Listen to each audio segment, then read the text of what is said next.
లేదు, ఇది నేను రైటర్గా, ఒక డైరెక్టర్గా, ఫస్ట్ టైం ప్రొడ్యూసర్గా అదిగా ఇందులో కమర్షియాలిటీ ఉంటుంది. ఓకే, క్రమశిక్షణ ఉంటుంది, కమర్షియాలిటీ ఉంటుంది. ఇది బాగా ఆడితే డబ్బులు వస్తే నేను అనుభవిస్తా. సేమ్ టైము నాకు చేతనంత సేవలు చేస్తూ ఉంటా. చాలా చేశా, మీకు తెలిసే ఉంటుంది చాలామందికి. ఎక్కడో బీహార్ పోయి కూడా గుండె దాన్ని ఏమంటారు, హార్ట్ అటాక్, దానికి కూడా డబ్బులు ఇచ్చా. 1,50,000 ఆ రోజుల్లో 1,50,000 పెట్టుకి అప్పుడు ఇచ్చా. మరి అది దేనికి ఇచ్చాను? నేను బాగా రైటర్ కాబట్టి సక్సెస్ అయితే డబ్బులు వచ్చినాయి. డబ్బులు వస్తే నా కళ్ళ ముందు చావు బతుకుల్లో ఉన్న పిల్లలు చాలామంది దొరికారు.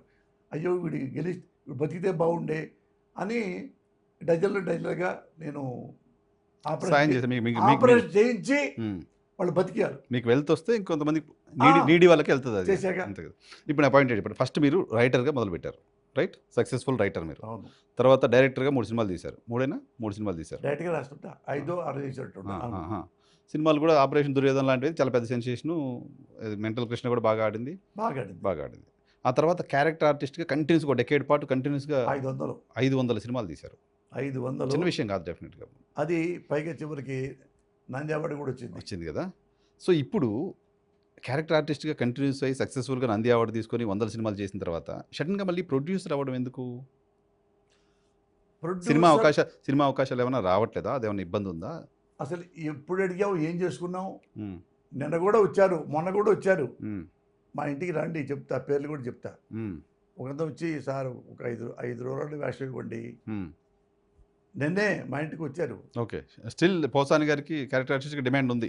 ఉంటుంది. పొలిటికల్ రీజన్స్ తోటి ఏమైనా ఇబ్బంది ఉందా అనేది నేను తెలుసుకోవడం. పొలిటికల్ అంటే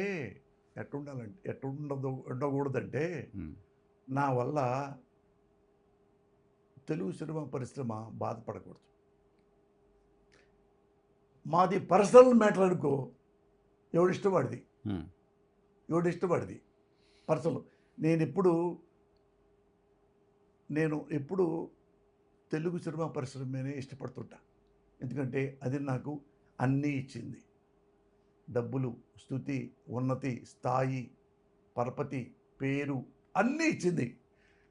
ఎవరన్నా తెలుగు సినిమా ఈ మాట ఈ షుడ్ నో. ఎందుకంటే తెలుగు పరిశ్రమ అని ఎవరిని ఏమన్నా కానీ నేను ఊరుకోలేరు. ఎందుకంటే అదే నాకు అన్నం పెట్టింది. తెలుగు పరిశ్రమ నేను బాయ్లాగా వచ్చా. ఈ బాయల్లా బాస్ రేంజ్ వరకు ఎదిగా, ప్రొడ్యూసర్ అయిపోయారా? ఎదిగినా.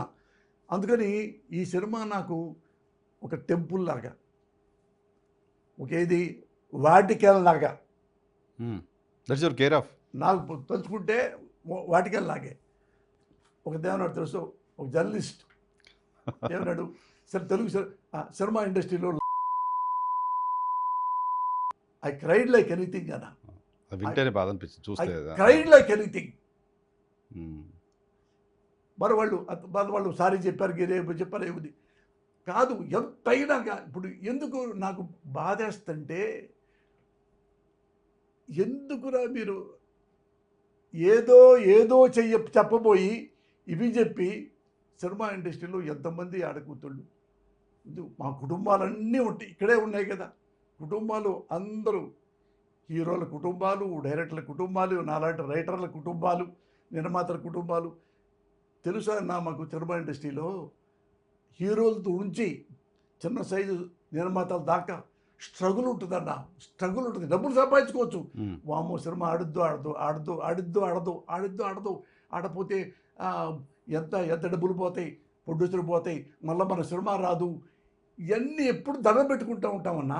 ఓకే, అన్ని సినిమాలు ఆడాలి. అన్ని సినిమాలు ఆడితే మాకు వేషాలు వస్తాయి. ఓకే, నా పాయింట్ ప్రకారం మీరు సినిమాలు వేషాలు రాక కాదు పోసాని కృష్ణమురళి ప్రొడ్యూసర్ అవతారం ఎత్తింది.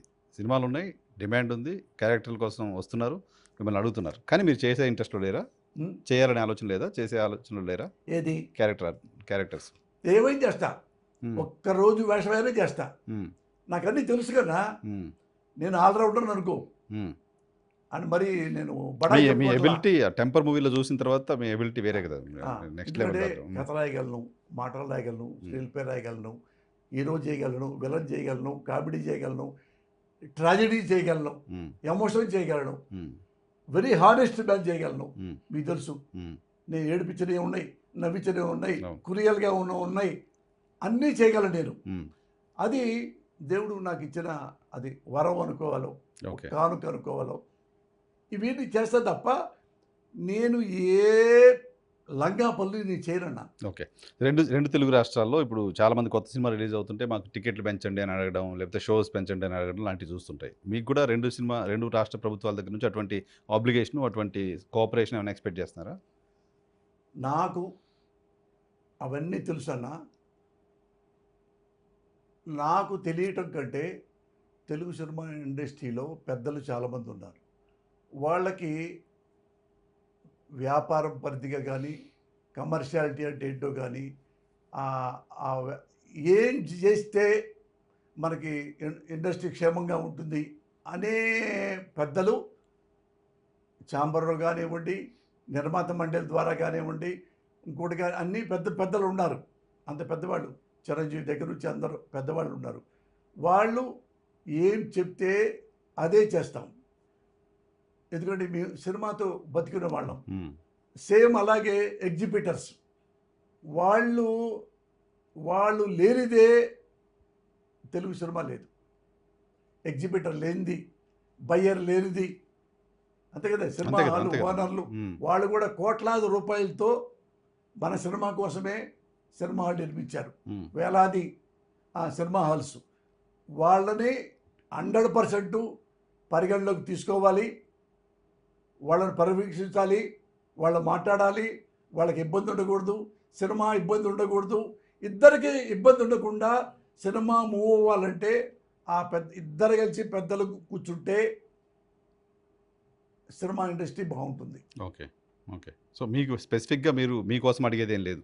అడిగేది ఏముందన్నా, మేము ఇప్పుడు ఏమిటంటే సాఫ్ట్గా ఈ వర్క్ అయిపోతుంది అనుకో, మేము కూడా సంతోషంగా సినిమాలు చేసుకుంటాం, లేకపోతే రాసుకుంటాం, లేకపోతే నటించుకుంటాం, ఏదో చేసుకుంటాం అనేది సెక్షన్ పెద్దలు ఉన్నారు. ఓకే. సురేష్ బాబు లాంటి వాళ్ళు కానివ్వండి, శ్యామ్ ప్రసాద్ రెడ్డి వాళ్ళు కానీ, దిల్ రాజు గారు లాంటి వాళ్ళని, శిరీష్ వాళ్ళ అలాంటి వాళ్ళు కానీ, నారాయణ్ గారు అలాంటి వాళ్ళు కానీ, పెద్దలు చిరంజీవి గారు కానీ, ఇంకా ఈ పెద్దరికం ఉండే వాళ్ళందరూ కలిసి ఒకటే మాట్లాడుకుంటే ఆటోమేటిక్గా ఇప్పుడు 100 ఏళ్ల నుంచి ఆల్మోస్ట్ ఇలాగే సాఫ్ట్గా వెళ్ళిపోతుంది, అలాగే వెళ్ళిపోద్ది. ఓకే.